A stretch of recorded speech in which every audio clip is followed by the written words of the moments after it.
Bonjour, alors toujours dans les exercices sur le dipôle RC. Alors dans cet exercice, on se propose de déterminer la capacité du condensateur C. Alors, à l'aide de ce montage qui contient un générateur de tension de force électromotrice E, un condensateur de capacité C et un conducteur ohmique de résistance R égale 50 ohms. D'accord?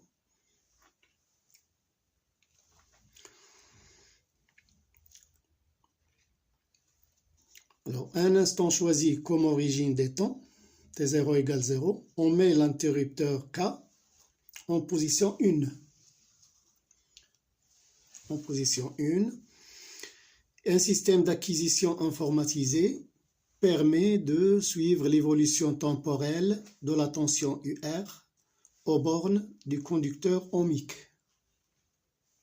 D'accord, on va le lire directement sur le conducteur ohmique. Figure 2, alors c'est cette figure-là, voilà la courbe.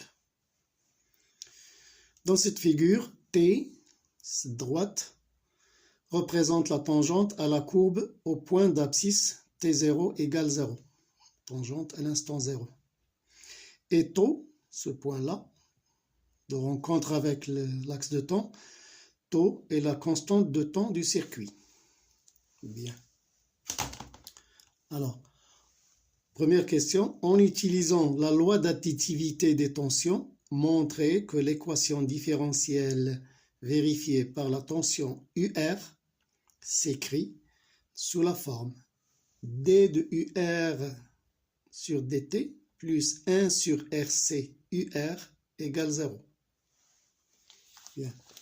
Alors pour cela, nous avons ce circuit ici et on nous demande de vérifier ou de trouver que la tension UR vérifie ou obéit à cette équation différentielle. D de UR sur dt plus 1 sur RC UR égale 0. Alors dans le cours, on a vu l'équation différentielle vérifiée par UC.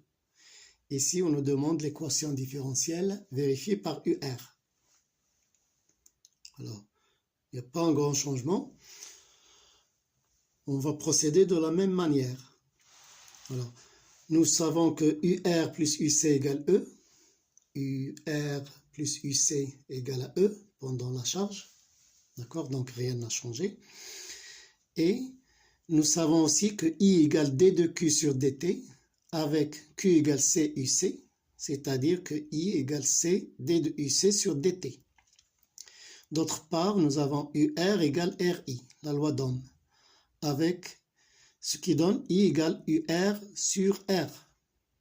D'accord? Alors cette relation-là et cette relation-là nous donnent UR sur R, qui est I, égale C D de UC sur dt, qui est I aussi. Donc, j'ai D de UC sur dt égale 1 sur R, C, UR. Voilà.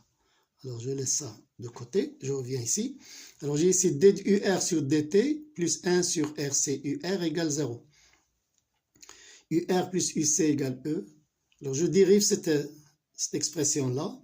D de UR sur dt plus D de UC sur dt égale 0, puisque E est une constante. Quand je dérive, ça donne 0. Donc maintenant, il suffit de remplacer D de UC sur dt par son expression là en fonction de UR. Donc j'ai D de UR sur dt qui reste, plus 1 sur RC UR égale 0. Et voilà la réponse à la première question. Ok, voilà.